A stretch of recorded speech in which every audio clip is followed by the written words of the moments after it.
Yo, what's up, everybody? Can y'all hear me?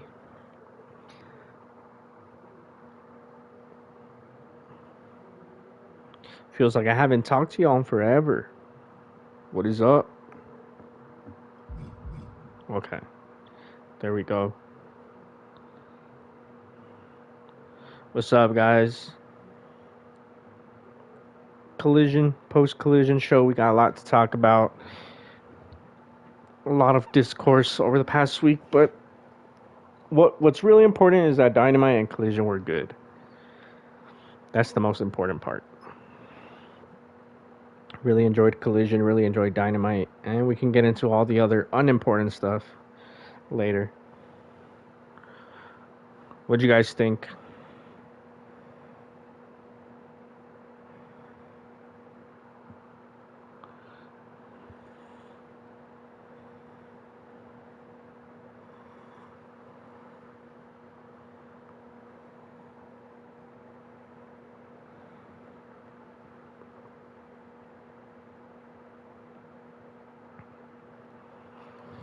Thought it was a good show overall. I think any complaints I have of either show this week are pretty minor. I don't think they're that bad. I like for the most part the people who were featured this week on both shows.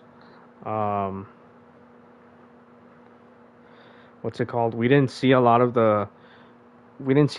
well on Rampage, right? But I don't watch Rampage.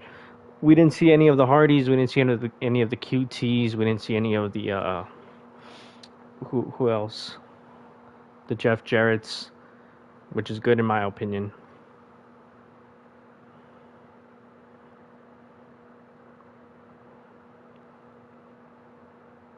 Sometimes I come on here and I read, well, not just here. I read people's opinions. I'm like, damn, like how can someone have such uh, the opposite reaction as me? Someone's already saying they didn't like the show. That's fine. Anyway, should I do a full rundown, like a classic review? That opening segment, I really enjoyed it. I know some hardcore wrestling fans don't like AEW opening um, with anything but a wrestling match. But I like these every now and then. I like a good promo segment opening the show every now and then. I don't. I personally have nothing against it. I know people are like, "Oh, that's too WWE," but it's not like it happens often. And when it does happen, it usually feels like rare or feels special. I remember. I think when Collision was still the CM Punk show, it would happen. I think we got it like twice out of the first 7 episodes. And I didn't mind it then. I don't mind it now. So yeah, um, I just really like when like different stories come together and different wrestlers interact. It was the first time we saw Edge and FTR and Edge and Ricky Starks all interact and stuff. So that was really cool.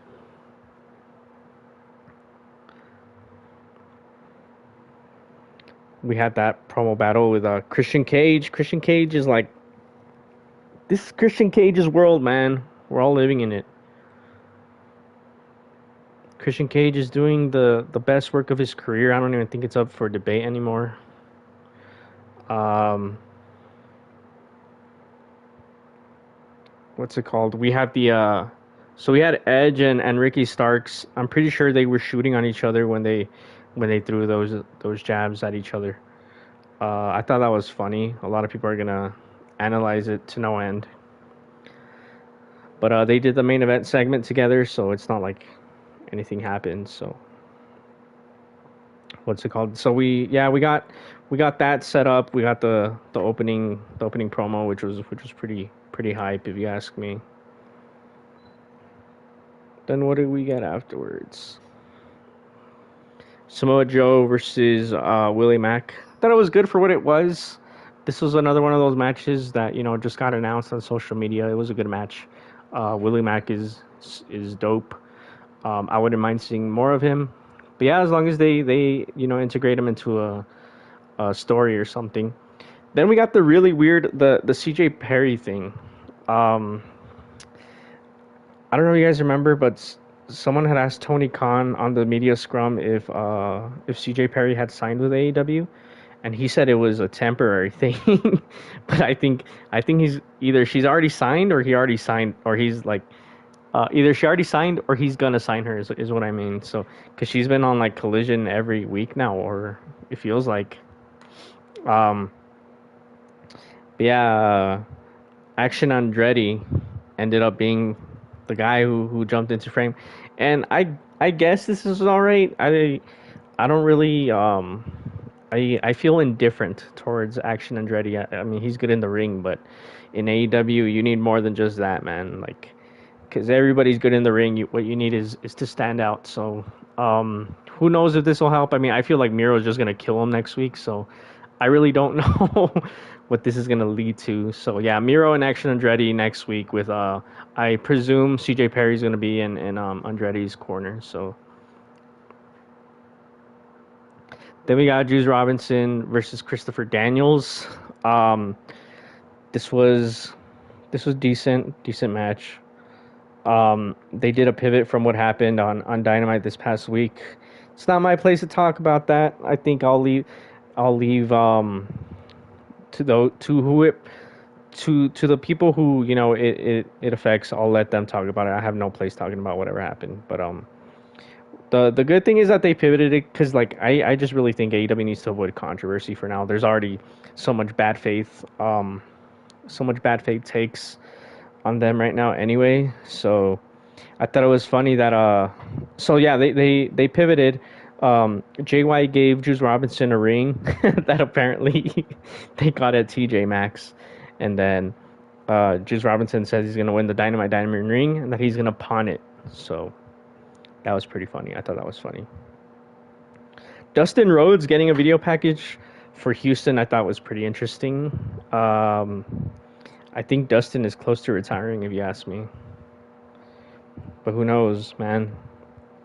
It feels like we haven't seen Dustin in a while. I don't keep up with how often he's been on TV. We get the Nick Wayne backstage thing where he's gonna have a sit-down interview with Jim Ross and his mom on Dynamite. So I think that'll be funny. I think they're trying to, Nick Wayne now as a heel can really like do something with him. I feel like Hook could have been like the big young star, but AEW stopped using him pretty fast. So I think Nick Wayne can be like I hate to say it, but he can be WWE's answer to Ray's son. I refuse to say his name. Kyle Fletcher versus Boulder. It was pretty much a squash match. Kyle Fletcher won. Kyle Fletcher's getting a lot of singles time since Mark Davis is injured, and yeah, it led to Kyle Fletcher challenging Kenny Omega to a singles match on Dynamite. So it's always good to see Kenny Omega wrestling. It feels weird. The Kenny Omega dilemma. I feel like we rarely, as an audience, I feel like we rarely hear from Kenny. Like we don't hear about his motivations. We don't hear him. Like he rarely cuts a promo. And I would like Kenny's the type of guy who needs to be on TV every week. Like even if he's not wrestling, I don't care. Give him something to do. Like have him talk to the crowd. And because dude, like when was the last time we heard Kenny's motivations? It's been a long time.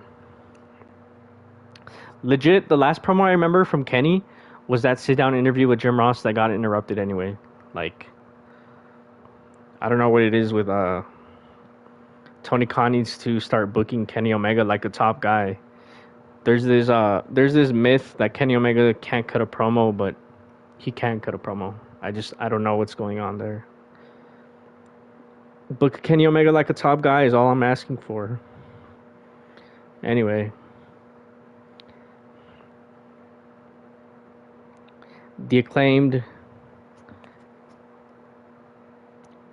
continue to want to team up with MJF. I think that's going to be good. A lot of people have been saying the Acclaimed haven't done anything important. Them getting involved with MJF, I think, is the right move.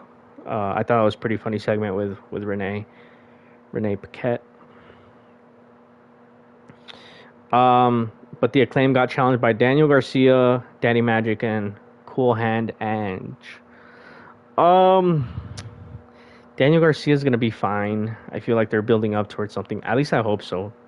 So, uh, I think the world just needs more Daniel Garcia doing his own thing. Like, why is he still with 2.0? Anyway, Chris Statlander defeated Sky Blue for the TBS title. This was a really good match. Chris Statlander is like the perfect wrestler to have as your TBS champion, because I consider the TBS title the work rate title. Um, and yeah, like Chris Statlander is getting like great matches out of everyone. It's honestly a contrast compared to when Jade Cargill was champion. Nothing against Jade Cargill, by the way. Like, um, I wish her the best in WWE, but obviously she wasn't nowhere near as good as Chris Statlander. So this was a good match. I'm surprised that the mist from one of the House of Black members, the mist that they sprayed on someone, is actually having an effect on someone. Because do you guys remember? I think I already talked about this on the stream. Cody got misted. So did Pac. Um, who else got misted? A lot of people have gotten misted and nothing happened to them. So that's why when people started speculating, oh, um, Sky is gonna turn heel or something. She's gonna turn evil. I was like, how many times have we seen this? But it looks like they're actually committing to it for once.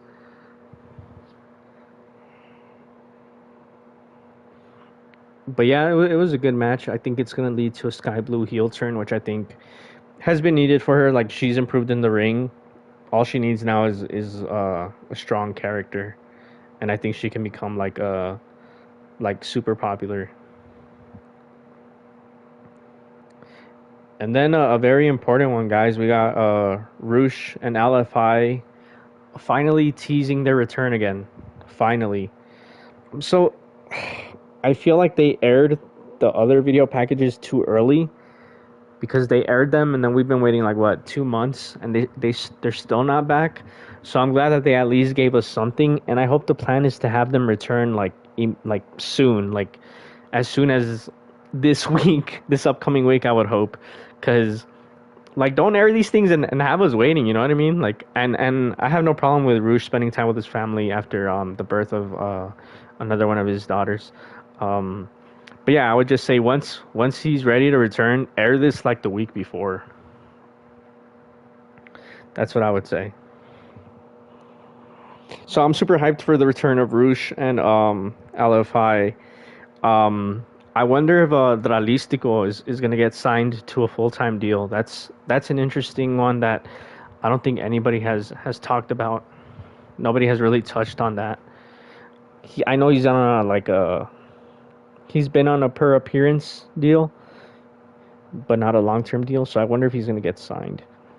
Dralistico, like by Lucha standards, he's he's okay. I don't think he's as good as Dragon Lee. Dragon Lee is it's a shame he went to WWE, honestly, but at least it looks like they're doing right by him. So yeah, we'll see.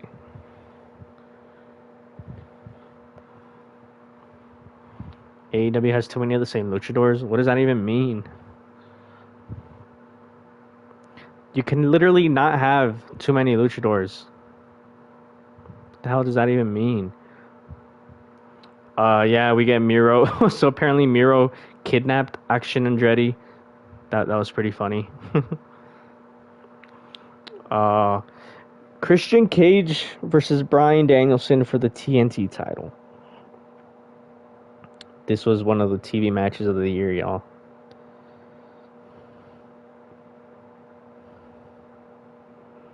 This is one of the TV matches of the year. Christian Cage and Bryan Danielson. These guys know what they're doing. I don't even know what to say. Like these guys blow everybody out of the water. Like these guys are so old. Not even so old. They're old, but what's it called?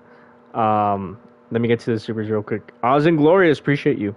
I can't believe Nick Wayne is getting 10 times the TV time over Hook. He's literally just action Andretti with nepotism, frosting, and a dopey AF face. Oz, I appreciate that. But I disagree, man. Uh, I think Nick Wayne can be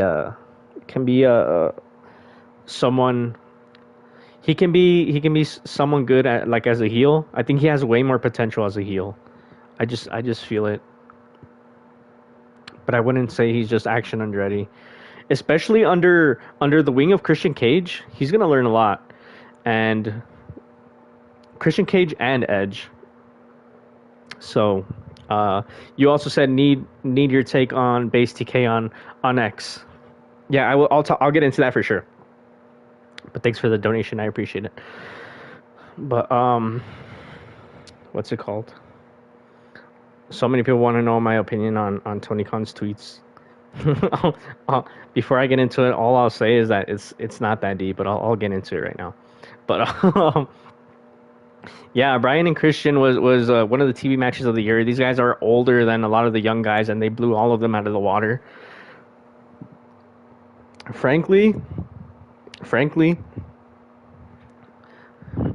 Christian Cage is one of the Christian Cage deserves to be in the top 5 conversation of wrestlers of the year.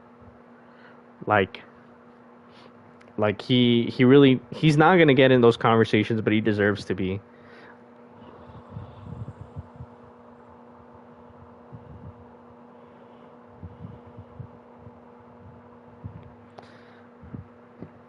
Nobody's gonna put him in their top list except for me. Um, but Christian Cage for sure deserves top 5 at the very least. Top 5. He's even outdone himself from his TNA days, and to say that is not underselling his TNA run. It's like showing you how good he's been this year, because his TNA run, guys, if you didn't see it, Christian really helped elevate that promotion, and they threw it all away once he left, sadly. But Christian Cage is I'm so glad he's proven everybody wrong, including myself. I'm pretty sure I said it in the video, on his video essay that I made.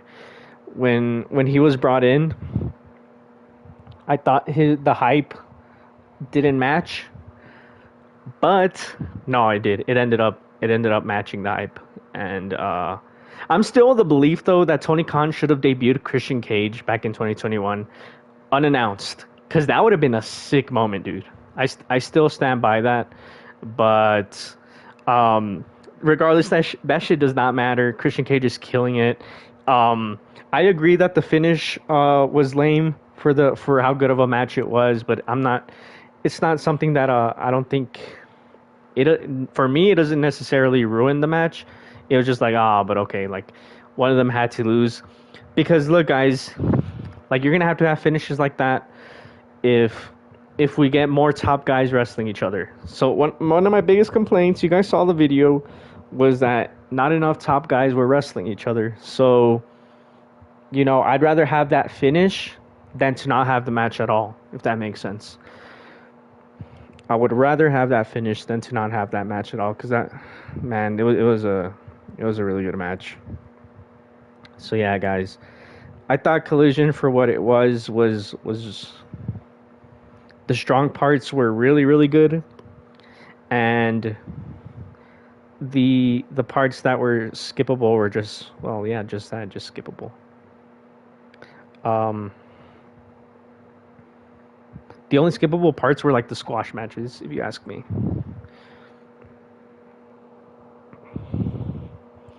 All right, sorry everyone, I haven't been reading the chat. I was just going over the show, but that was Collision. We're heading into Dynamite, and as long as we get one match that feels like two pretty big names fighting each other, then I'll take it at least once a week. So this Dynamite, I think that match is Jay White and Pentagon Jr. I know a lot of people might not think Pentagon is a big name, at least not anymore, but it's still Pentagon, bro. Like, come on, it's still a low key. It's still a low key. Um, I wouldn't call it a dream match, but whatever is beneath a dream match, like a hype match, I still think that's a hype match. So, and yeah, guys, we have a lot to talk about. Honestly, hold on. We have a lot to talk about. Looks like AEW and CMLL are working together. Consejo Mundial de Lucha Libre. Say that 5 times fast, y'all. Consejo Mundial de Lucha Libre. So that shit is hype. Um, the official partnership has not been announced, but in the press release that Consejo put out, they said they look forward to exploring future opportunities. So like it looks like we're getting it, guys. Sorry, excuse me. For those who don't know, Místico, a lot of people only remember Místico from his run in WWE as the original Sin Cara. And when it was announced that Místico was going to be on Rampage, a lot of people were, oh, is that Botch Cara, the guy who botches all the time? Like, and I was like, okay, fair enough. Like a lot of these people are uncultured. They've never seen Lucha Libre. Oz Inglorious once again says, not to get into ratings chat, but I can't believe 900K people actually decided to avoid Hangman versus Jay White to see MAGA Taker in a gym of 200 people. Yo, man, I agree. I'll leave it at that. Like, people really chose to tune into. People really tuned in to watch Undertaker ride his bike. That's all. That's what they tuned in for. WWE fans, I don't know what y'all are about.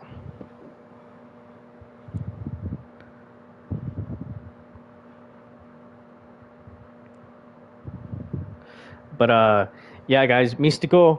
A lot of people don't know that Místico had a career resurgence in Consejo. CMLL, sorry, I call it Consejo. If you hear, or for you guys, Consejo. Consejo. He what's it called? So he had a career resurgence. To be fair, part of the reason why he like flopped in WWE was because a lot of people say he had a bad attitude, and also because he didn't have time to how do you say it, to adapt to the American style that WWE does. So maybe he just wasn't all about that, you know. Maybe he was never gonna fit. Like no matter what, WWE probably just wasn't for him. And I'm glad that he dipped out and he revived his career. But yeah, he came back to Mexico. He wrestled for AAA, and then now he's back in CMLL. For those who don't know, when Místico went back to Mexico to AAA, so we might get into the whole like name confusing thing. The confusing name thing.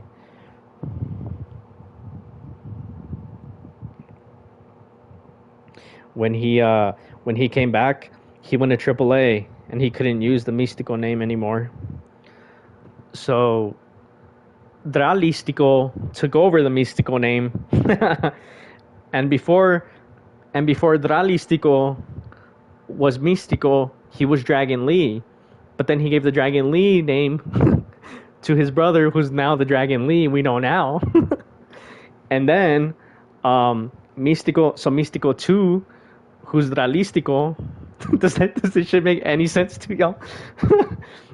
Dralistico 2 um dipped for AAA, right? Is that what happened? I forgot. I'm already confusing myself too. And then Mystico, who was wrestling as what was it, Mysticis?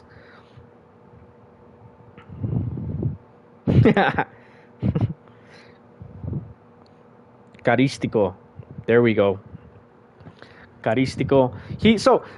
The original Mystico got his name back, y'all.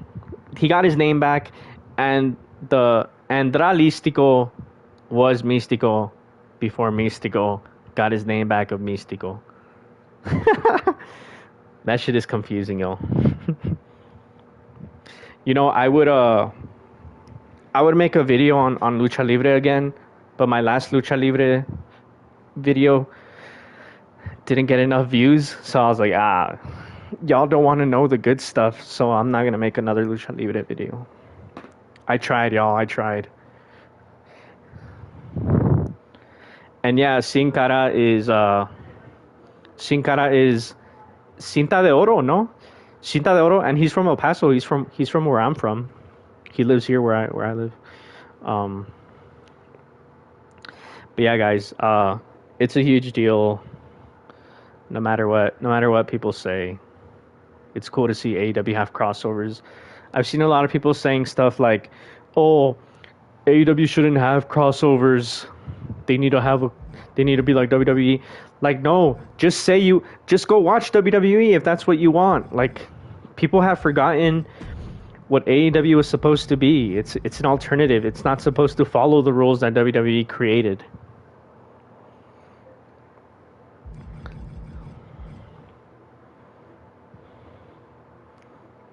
But yeah, guys, that's the Lucha lore. I'm looking forward to it. And now let's get into Tony Khan's tweets. Everybody wants to talk about that, don't they? Where do we even start? How did it begin? How did it begin?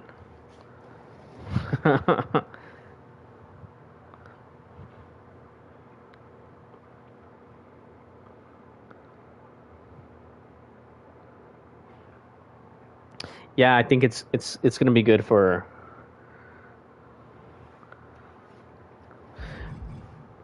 Someone is telling me not to talk about Tony Khan's tweets, but I'm not gonna say anything bad about it. I'm not one of those people who's saying, "Oh, he needs to stop tweeting." I don't think he needs to stop tweeting. You know what he did? He brought the feeling back, bro. When he was hyping up the AEW audience, and for the first time, we were all on the same page for the first time since Brawl Out happened. Everybody was on the same page. He hyped up the AEW fan base, and we were all. I was posting memes about it, like how we were all like no one was. We weren't divided anymore, bro, because the fan base was divided. It was like the Punk side, and then the Elite side. After Punk left, I was over it. I was like Team AEW, but a lot of people were still not over it. But I saw a lot of people who I follow who were supposedly done with AEW, getting back into it because of Tony Khan's tweets. Like, he was rallying the fan base, dude. That's what it was. That's why I don't find. So those first set of tweets, there was nothing wrong with them. So we're talking about the tweets before the show, right? And then, so that's all those were. I didn't see anything wrong with that. But then there was the tweets, like, after the ratings came out, that I think are the ones that everyone were crying about, especially WWE fans. Where do we start? The one where he called out Vince McMahon for all of his allegations. I thought that was super based. Like, why would you be mad that Tony Khan called out this nasty man? Like, dude, I don't care if I get demonetized. Fuck Vince McMahon. I'll say it. Fuck Vince McMahon. Dude, that guy sucks, bro. And of course, WWE fans jumped up to defend Vince right away. So that tweet when he what was it that he said? I don't even remember. But the ones about Vince weren't bad. I feel like the ones that really started to um Oz and Glorious. Nothing is better than TK absolutely rinsing and ratioing E-drones and dunking on predators, Vince McMahon and HBK, F the Fed. Yeah, dude, exactly. Like why are they mad that that Tony Khan is calling out like these people with allegations, these predators? Like dude, like if anything, we should all be applauding Tony Khan. You know what I mean? Like, if there was any tweet that every wrestling fan should have agreed with, it was that one about Vince McMahon. It was that one. Even WWE fans should have been happy, because don't they want Triple H to stay in power? That's what I always see. So why are they getting mad? Anyway, there was the one after the ratings came out. The one where he dunked on John Cena and the Undertaker. Personally, I thought that was funny. I don't really like the Undertaker. I did as a kid. I don't really like his work anymore. Throwing throwing shade at John Cena though is crazy because John Cena does have like a passionate fan base. So a lot of people consider him the GOAT. So I can see why that one pissed a lot of people off. But still, I was like, nah. Let's do some lucha here. Hold on.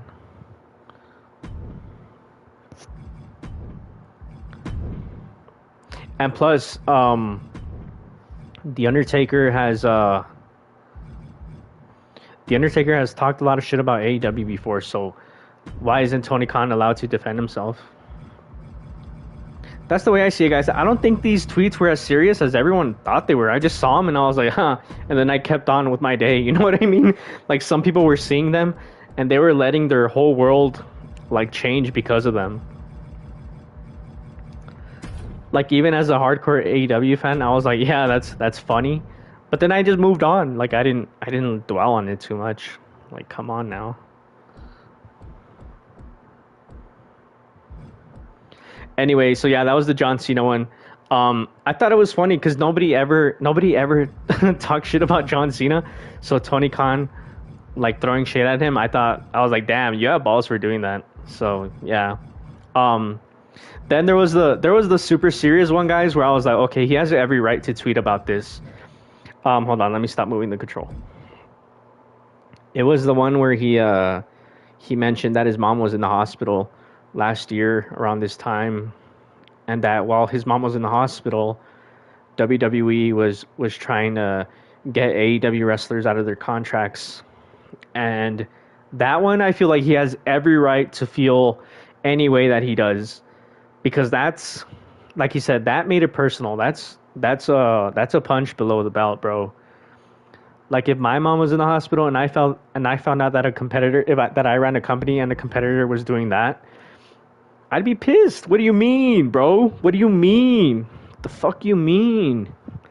These people don't know. Either these people have no family, so they don't understand what TK went through, or I don't know. Like what? How can you be mad at TK for that?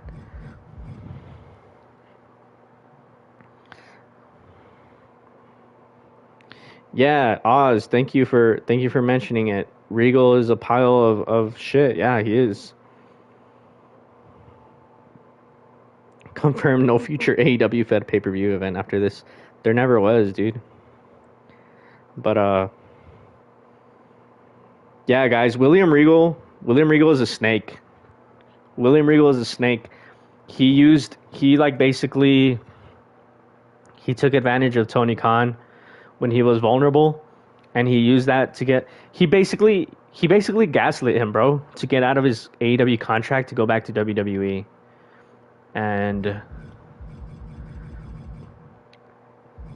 yeah, dude.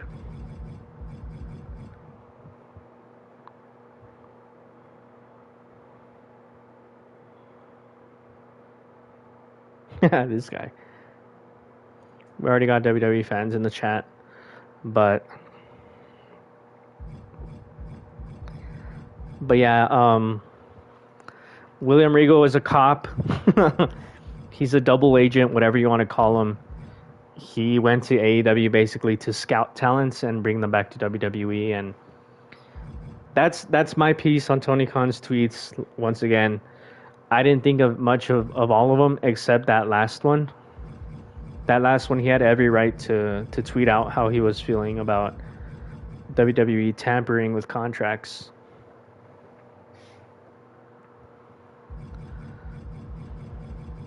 Let's see, what should I put in?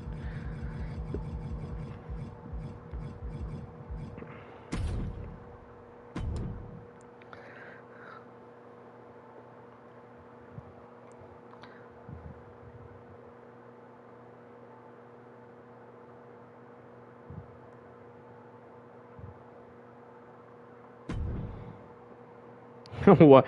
I can't call him TK anymore? Y'all are weird. Yeah, William Regal is a snake, bro. A snake. He's an op. He's a cop. He's a double agent. He's I believe the Brits call it grass. He's grass. I think that's what they call like a snake or whatever. But yeah, dude. That guy stinks, bro. Preying on William Regal's downfall.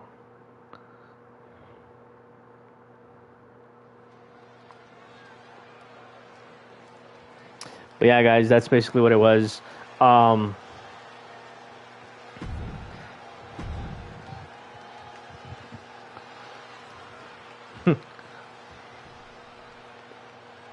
So from that, what else did we have to talk about? Tranquilo Club is paid by Tony Khan. Yep. Yes, I am, Barack Obama.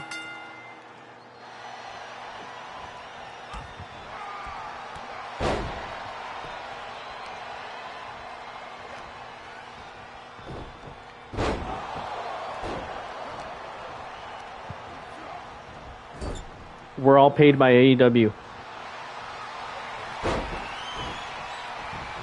Yeah, William Regal was training Jade. And then Jade goes to I feel like Jade was going to go to WWE regardless because of Cody. But obviously William Regal also played a factor. Yo, what the hell? Did y'all see that?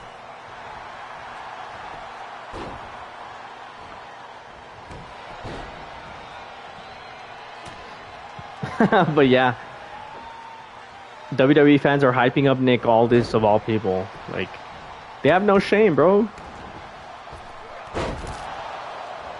This stream is sponsored by AEW. Nah, I'm just kidding. No, don't go and saying that shit. I'm just joking. Cody, a grown ass man, saying yeet in 2023. That's what moves them. Yeah, I know, right?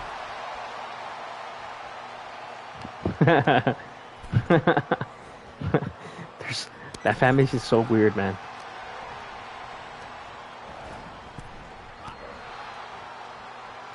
But yeah, guys, there was also a lot of people have been worrying about AEW's ticket sales.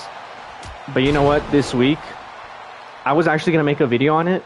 But then I was like, no, I'll wait. If it doesn't improve, I will make it. But this week, they moved a lot of tickets last minute. And if you guys saw the shows, it was pretty full in the end for both Dynamite and Collision. So I feel like the biggest problem is promotion. They don't promote their shows. And also, the pricing of the tickets should not be that high right now. Should not be that high. So I feel like they recovered well. And plus, Full Gear is selling really well. It might be their most attended pay-per-view this year outside of All In, obviously, and Forbidden Door. I know Forbidden Door was sold out, so.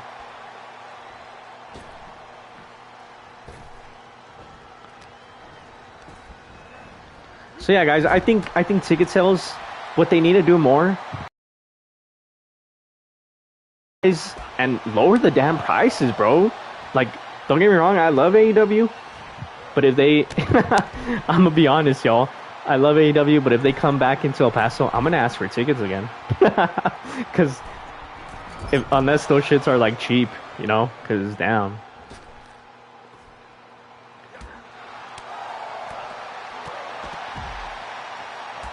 Yeah, guys, like I think a lot of people, a lot of AEW fans started. Well, not a lot. A few started panicking because of they went head to head with NXT this week because they were on Tuesday, and they lost. And no, I like watch. They'll be back to their normal number on Wednesday, and things will be fine. But yeah, a lot of WWE fans took their victory lap after NXT beat AEW. I was like, let them have their victory lap. Forbidden Door 2 was more expensive than Elimination Chamber. Yeah, you see, Steven makes a good point. AEW needs better stories.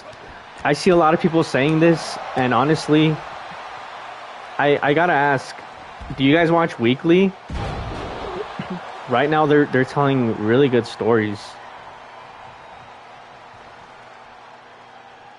Like, if you were to say this at the start of the year, I would understand, because there was the only good story at the beginning of the year, I feel, was like Hangman and Moxley. But right now, they have a lot of stories going on.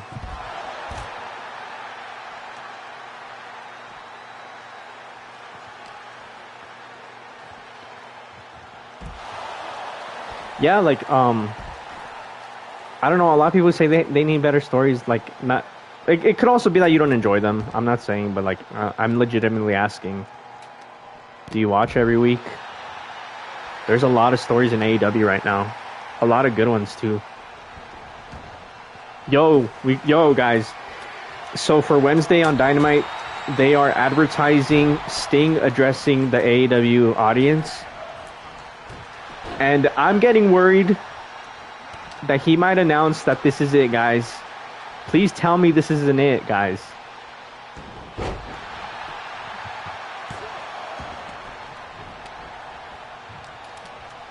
Please tell me this isn't it.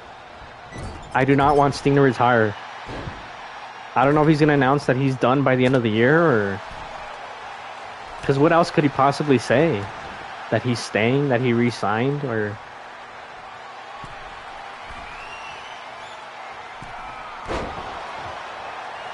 Bro, I'm a cry if Sting is going to announce his retirement on Wednesday. Legit, I'll cry.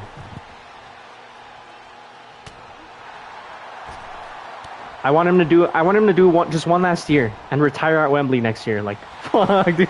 But I'm gonna keep saying that. I'm gonna keep saying that every single year. Just do one more year, Sting. Cause damn, bro, I don't want to see Sting retire. You know how much that man means to me.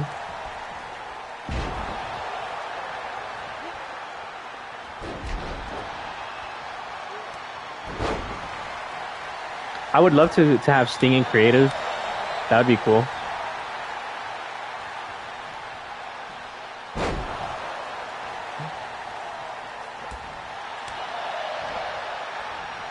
AEW needs a story on the level of the Bloodline.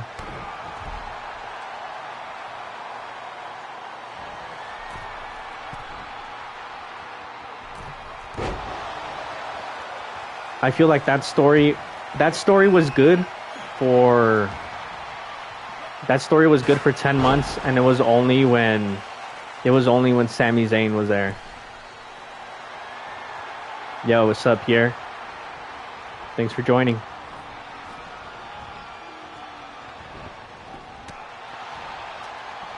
Sami Zayn really, like... If it weren't for Sami Zayn, I feel like we'd all be saying that there wouldn't be a Bloodline story, honestly. Am I gonna dress up as Sting for his final match? Yeah. I legit am.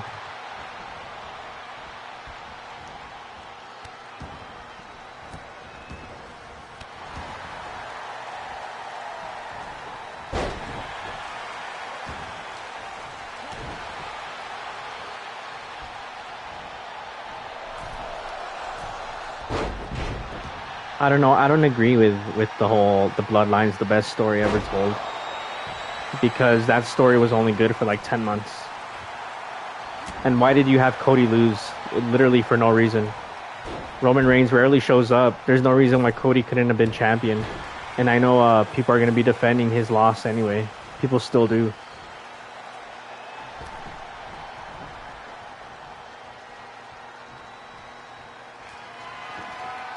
The NWO story was good for, I would say, 18 months or 16. It was the entire, all the months that Sting was chasing the NWO, basically.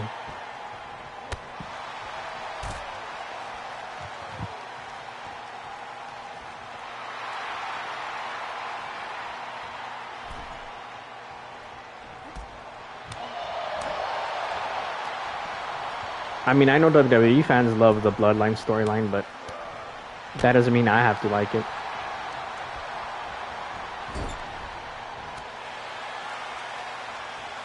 Honestly, all the props should go to Sami Zayn.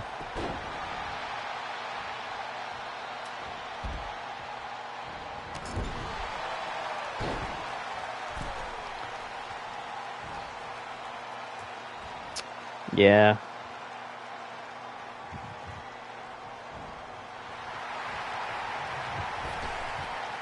Yo, why is Oz? Why do you always want Ricky Starks to leave?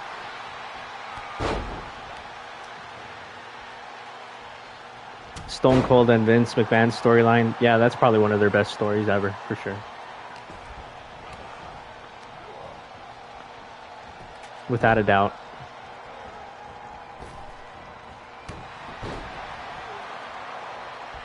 Should AEW hire their own celebrity star? Ah, damn. Depends on who it is. It's gotta be someone who wants to be there. Oh!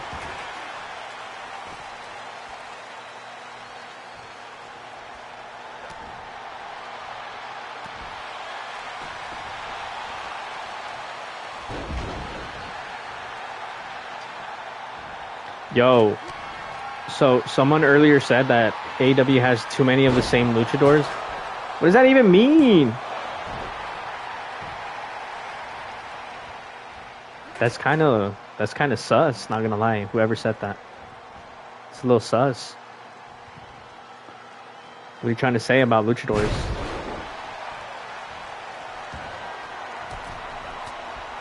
Oh!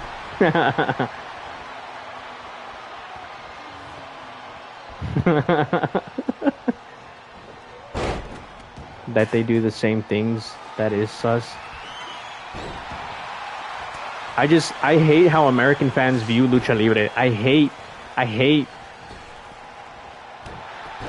it. You guys are so uncultured. Some of you. Not all of you. Most of you guys are cool. Most of you guys understand and respect the Lucha Libre culture. There's just a few who don't just say moves. You see, like this guy right here.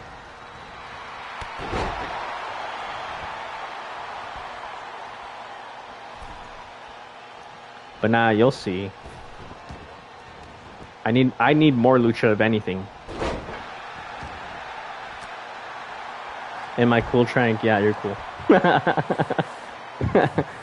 I would love if AEW would do like a lucha event, or at least a crossover show.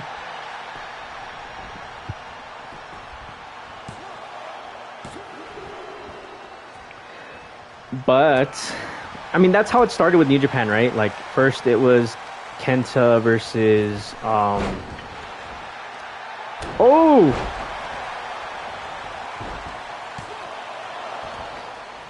we had Kenta showing up first, and then slowly but surely we had more New Japan talent, and then finally we got Forbidden Door announced. So I think that maybe one day, I hope that CMLL, if anything, I hope they're involved in Forbidden Door more than anything. I think that'd be cool.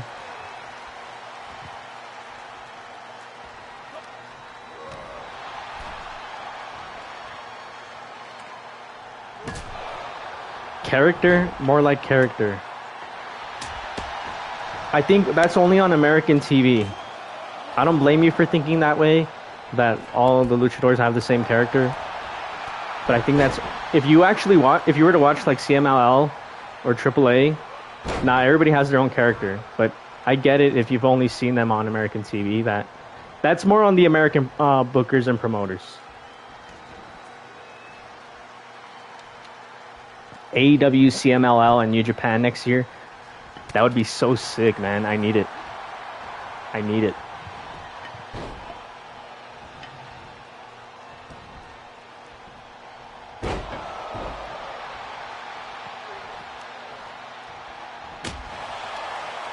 Like, y'all can't tell me LA Park, aka the original La Parca, is the same as oh damn, he's getting his ass beat, bro.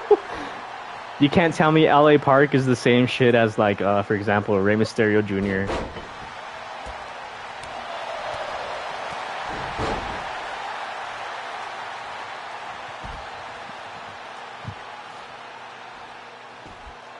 Especially back then, I feel like the characters were more like how would you say it?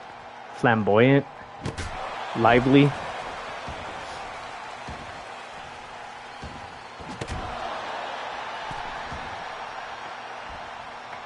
Yeah, it's just the states that like, you know, one thing I don't like about AEW is that almost every luchador comes out with Alex Abrahantes.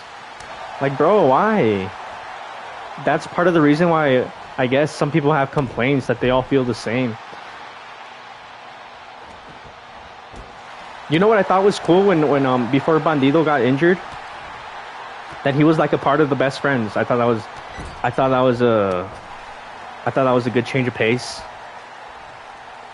He was like showing personality and everything.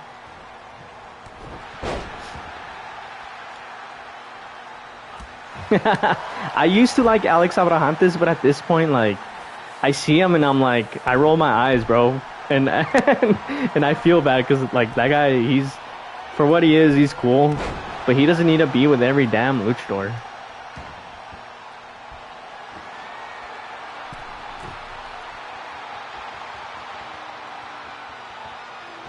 Jose the assistant, he's funny. Ah, damn. Poison Rana. He's the translator, that's why. Ray Phoenix and Pentagon actually speak pretty good English.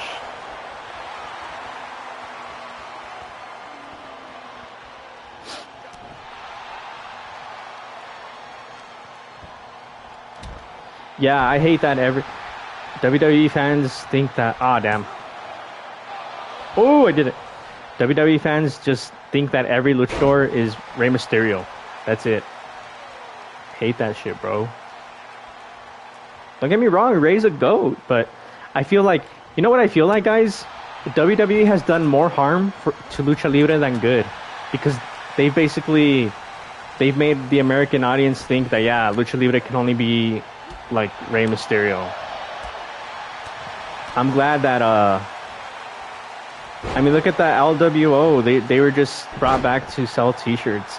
At least AEW has like Phoenix, Pentagon, Bandido, Vikingo, Rouge, Dralístico, and then with a Commander, and then with the partnership with CMLL, you'll see real Lucha Libre.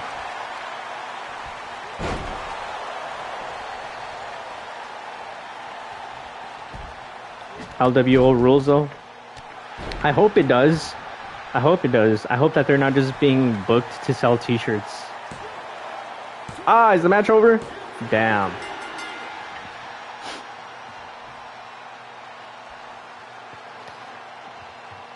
I think whenever... Oh shit, did I quit?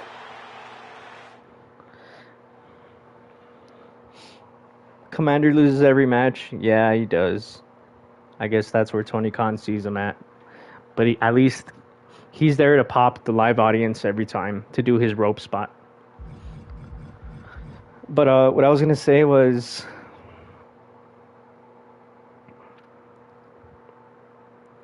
I forgot what I was gonna say. I always forget what I'm gonna say. Is Preston Vance Latino? I I highly doubt it. I highly doubt it. I'd be shocked if he was.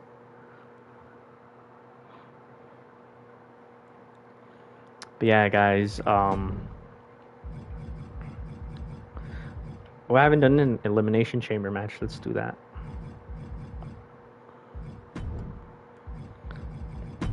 Bandido should be back soon, so I'm super hyped for that.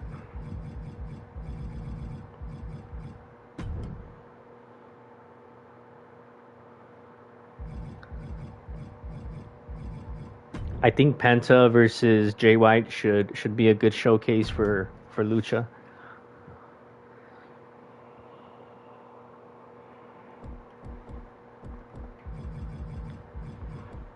But yeah, bro, leave Alex Abrahantes out of it. Sting, please don't retire. Please don't retire, bro.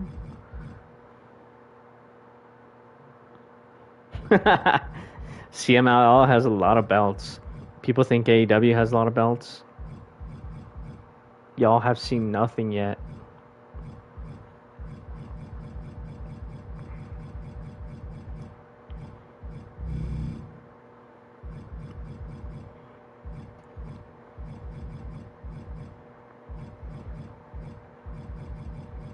Let's see.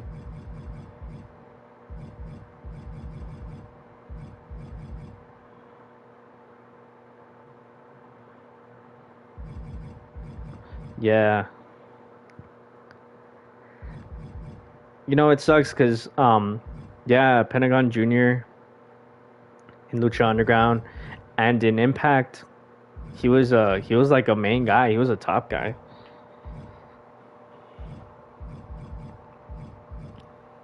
I wish he still had that aura.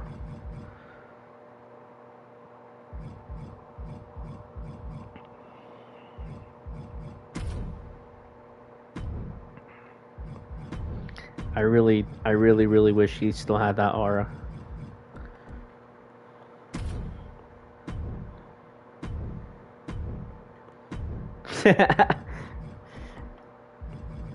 I can't imagine WWE being the only wrestling I watch. I just can't.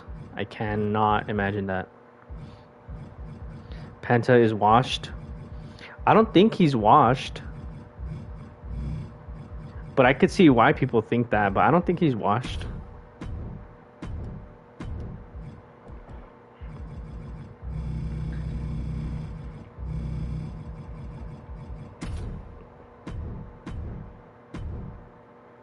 Yeah, I've seen some people turning on Pentagon Jr. lately.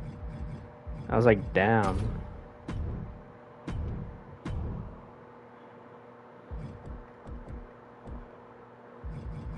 I was like, people are really tired of his ass.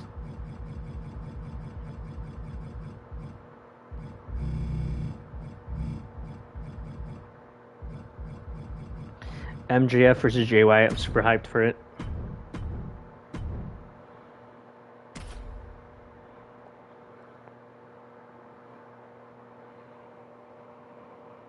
Kenny needs to turn heel. I don't think he needs to turn heel. I just think he needs more TV time. I went on a mini rant at the start of the stream saying like, hey, Kenny, like, at least cut promos or something. You know, you don't gotta wrestle every week, but come on, bro. I do think that Ray Phoenix and Pentagon Jr. probably do need some time off, but they're workhorses, bro. They're not gonna take time off unless like in Phoenix's case, like his body is telling him, "Hey, take time off."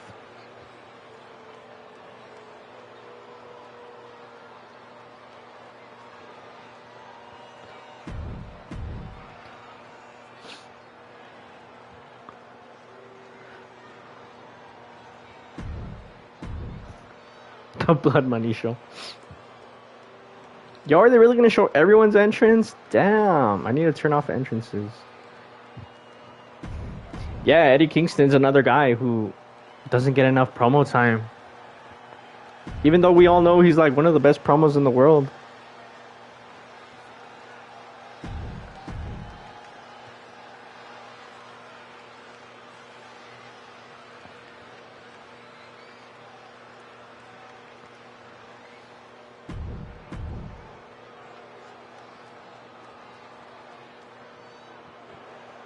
Commander's injured? No, I don't think it's Commander.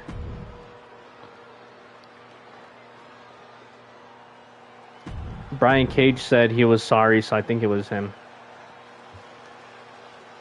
Damn, dude. Look at this. I'm just trying to play, y'all.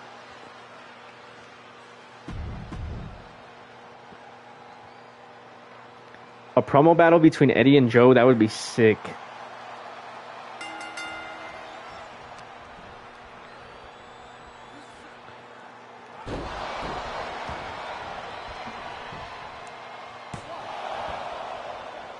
Yeah, Commander should be good.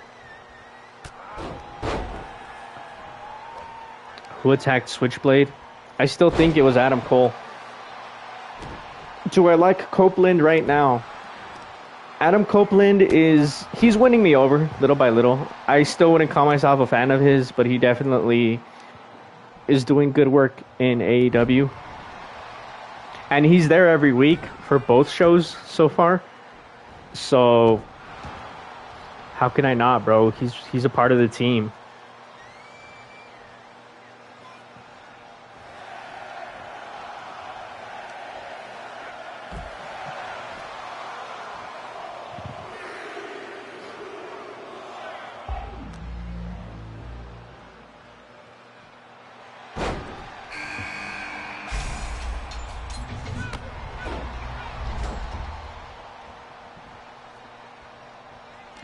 Yo, I didn't see that Sonata. What was it? Sonata and Evil? How was that? How was that, y'all?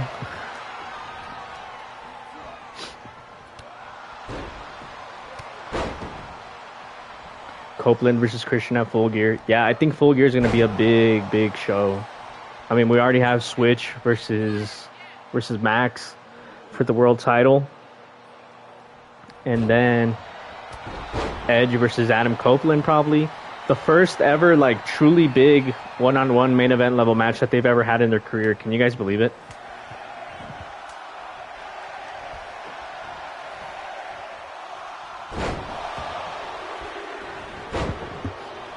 Best friends are just 5 guys.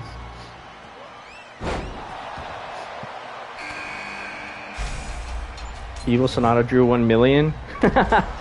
And WWE 80K.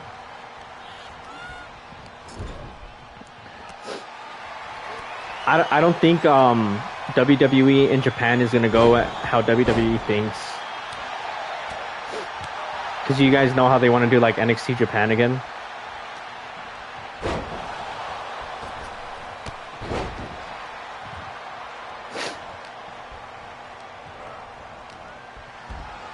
Did I say Edge versus Adam Copeland? Yeah, that's what I meant actually. Edge versus Adam Copeland. They cloned him. They cloned him in the lab. Yeah, WWE has been getting horrible views in Japan from what I saw. Which is funny. I'm glad.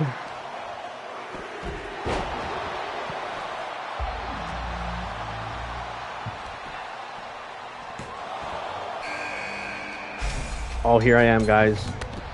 Billy Goat.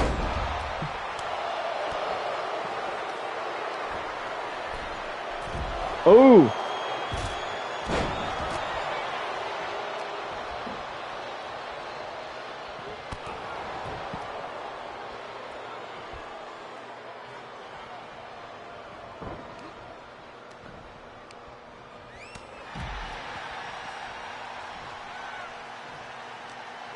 AEW need to hit Japan.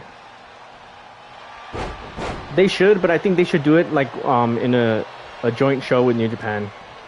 I don't know how AEW would do on their own, but if you do a joint show with New Japan, I think that'd be huge.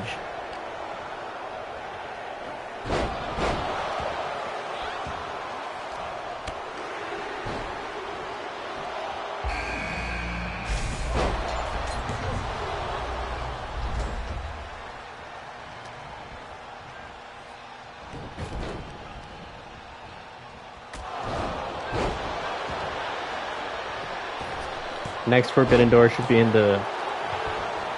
Damn, like 20 of you said next Forbidden Door should be in Japan. I honestly think they shouldn't do that, and I don't think they would do that. The whole point of Forbidden Door is New Japan expanding their business into the West. If anything, I could see AEW participating like in for Wrestle Kingdom.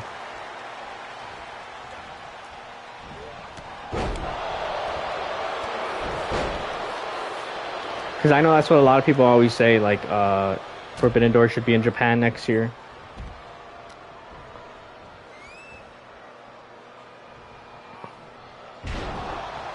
But the reason why New Japan's doing Forbidden Door in the first place is to expand their business out here on this side of the world. But I want to see more international shows for sure. People are saying Australia, Mexico. We already got Canada.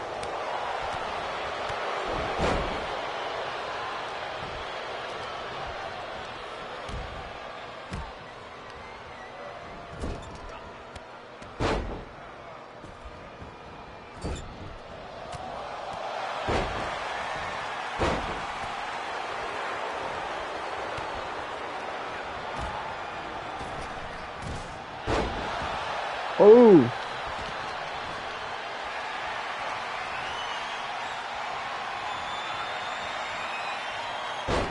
Who will Rush's faction feud against when he comes back? Oh! That's it. Kenny's out.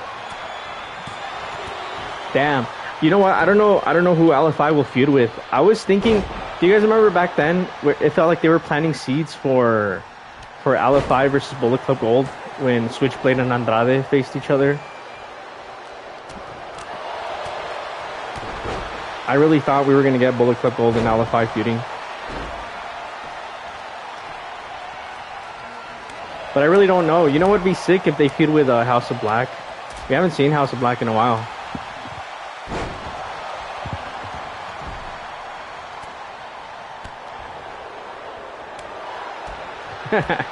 Imagine us booking Forbidden Door.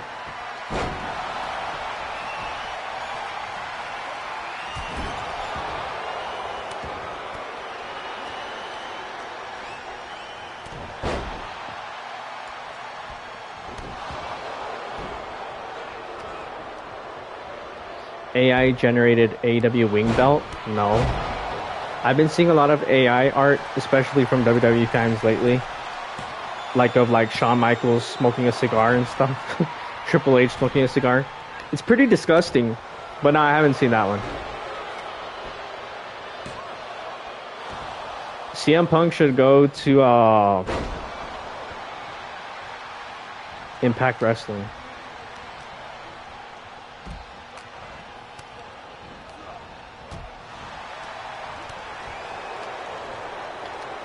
Oh yeah, did you guys, yeah, Sosa, thank you for bringing it up. Did you guys see the Grizzle Young Vets video today? They basically, since they're free from WWE, they basically called out William Regal.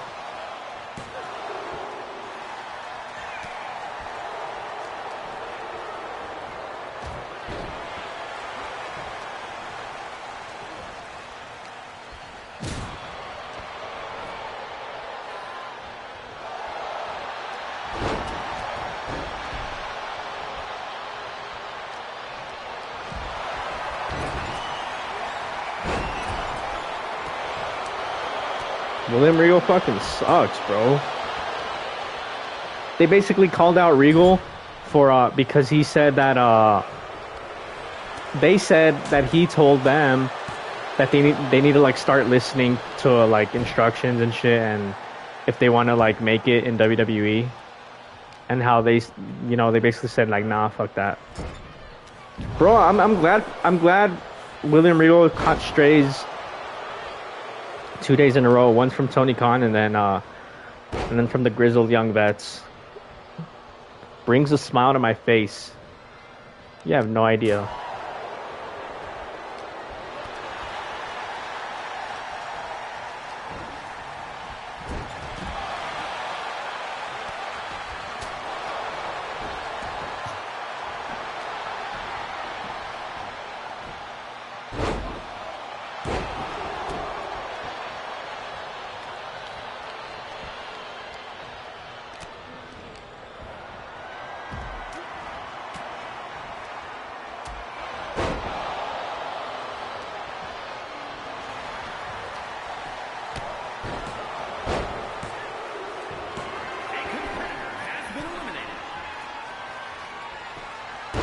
Ah, damn. Was Collision any good? Yeah, it was pretty good. It wasn't like the best episode ever, but it was really good. The main event was incredible.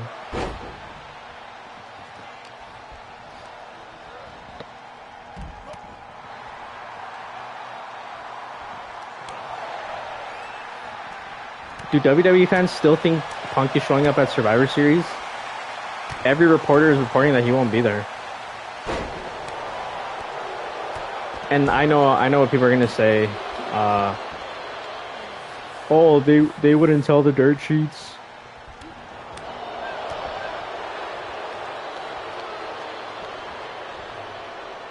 Who do you guys think Brian is facing at Full Gear?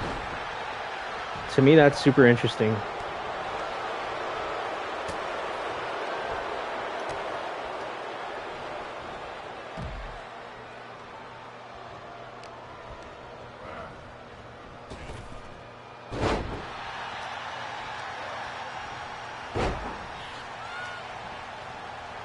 Starks. Nah, he's already faced Ricky Starks at pay-per-view. I don't really want to see that. Roosh versus Danielson, the rematch from El Paso. I would actually love that, bro. Bryan versus Omega 2 as well. We really need that. But I doubt it because isn't Omega still in the story with the Don Callis family?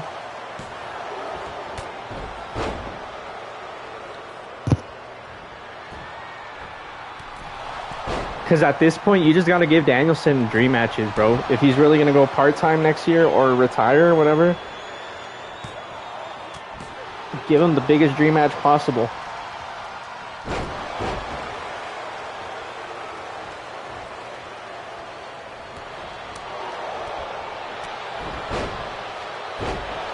Swerve versus Hangman 2 at Full Gear. I'm pretty sure it'll probably be a Texas death match.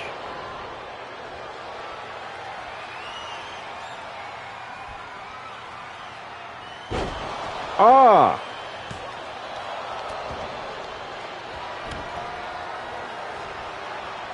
Did I see Christian Cage bearing Judgment Day? Yeah, I did. That was funny.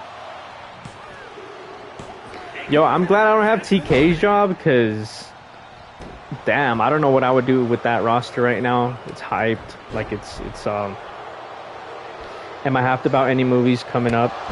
Yeah, Martin Scorsese's Killers of the Flower Moon for sure.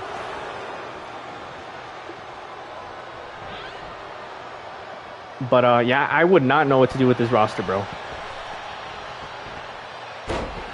You thought I booked shows. Iron Claw, the trailer looks sick, yeah. I do not book shows with Tony Khan, everybody.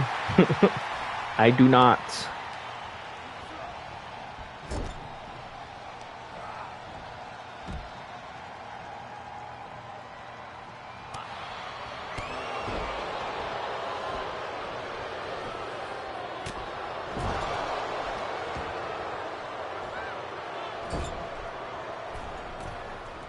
Yo, what the hell is Will Ospreay? Oh, hell no.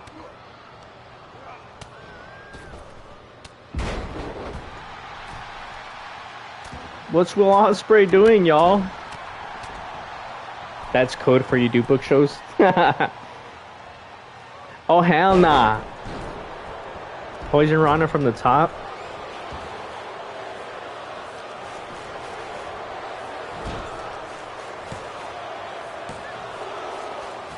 Yo, you know who asked me for booking advice actually though? Triple H.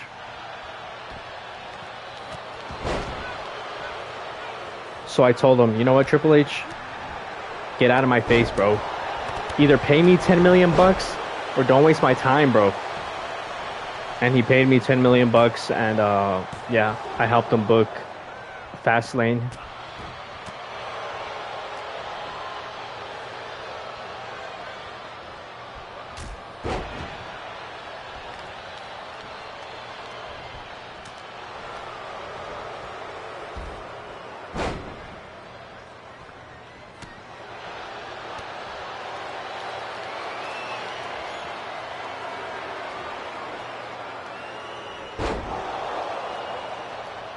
That's it. Bye, Dragon.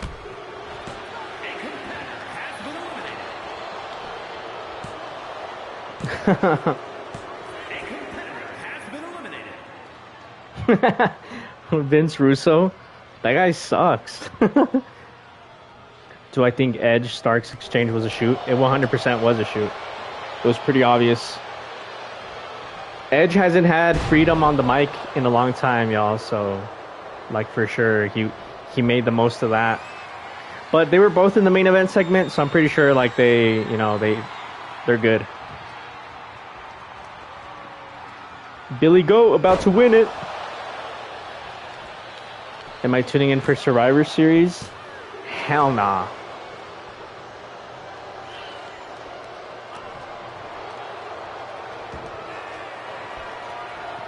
Yeah, those Edge almost buried Starks.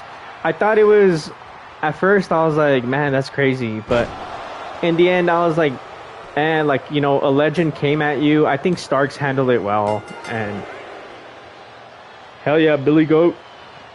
I think Starks handled it well, all things considered. Here is your winner, Will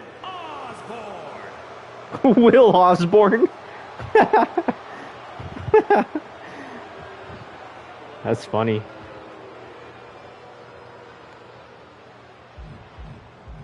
Yeah, it was a shoot. You know, Punk for Edge and Ospreay is actually a pretty good trade when you put it that way.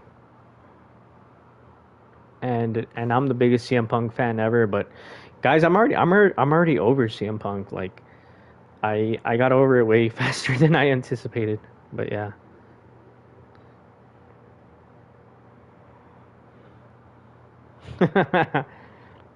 Osborne. Yeah, that's a good way to put it, Steven. Promos in AEW are Shark Tank of eat or be eaten. But yeah, like a legend came at you, what do? You respond, right? And all things considered, I think Ricky Starks handled it really well.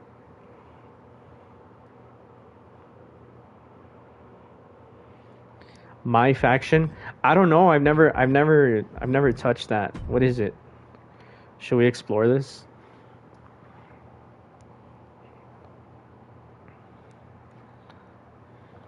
This looks dumb already. Build your faction. Collect superstars. Upgrade your way to greatness. This looks horrible. Can I exit?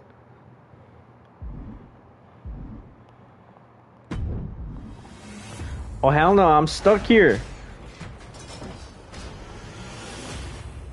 Matt Riddle? That boy is fired, bro.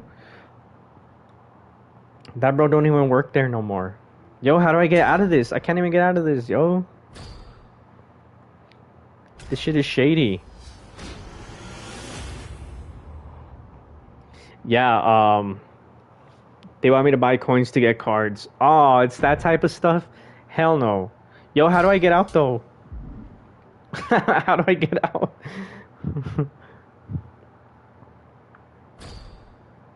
What the hell? How many of these do I have? Name your faction.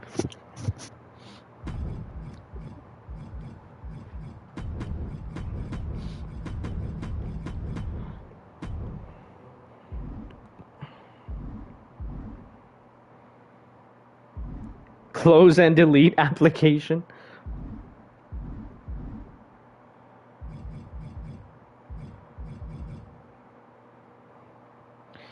This shit sucks, bro. I can't even get out of this. Who was the one? Who was the one who asked, "What's my faction?" Because it's your fault.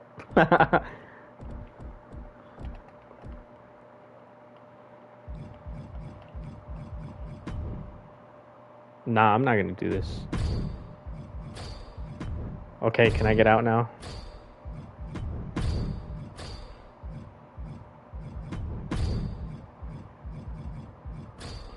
Okay, is that it?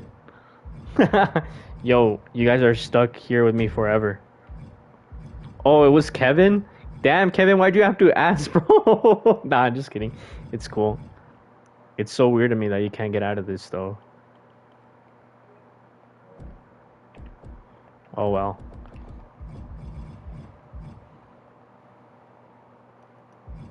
That's crazy. Anyway, I'll just have to shut that stuff off. The help menu? Where was it?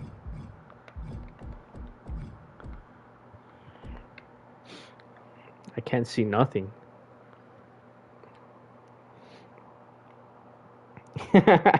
Yo, y'all. Be easy on Kevin. Kevin's my boy. Yeah, this is weird, bro. Why would they make this? This is pretty predatory for like little kids. Like how do you how would a little kid know how to get out of this? At least I'm a grown ass adult.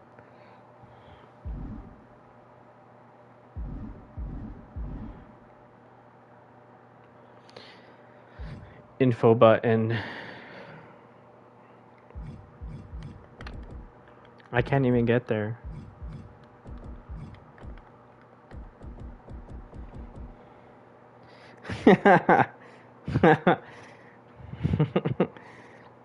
I'll just close it out right now, y'all. I'll just close it out. It's fine. Anyway, um, yeah, y'all. In other words, AEW is gonna be fine. I think a lot of people over exaggerated, but the shows have been pretty good. I think Full Gear is gonna be an all timer. I wonder when Mercedes Moné is gonna show up though. Oh yeah, we have Battle of the Belts next Saturday after Collision. I expect it to be very mid, as all Battle of the Belts have been.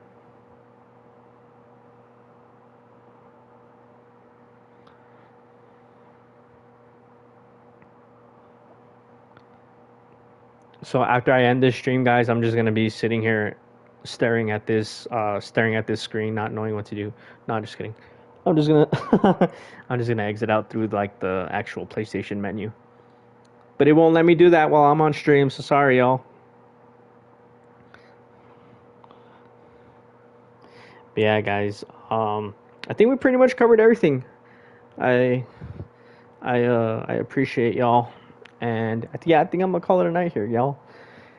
Thanks for coming through, guys, and I'll see you guys after Dynamite for sure. Back to our regular scheduled programming on Wednesday night. Thank goodness, because that one night against NXT was was a shit show, but it was fun. It was fun. It was a fun little war. But remember, fuck the Fed, drink some water, and watch AEW on Wednesday and Saturday. All right, y'all. Have a good night. Peace.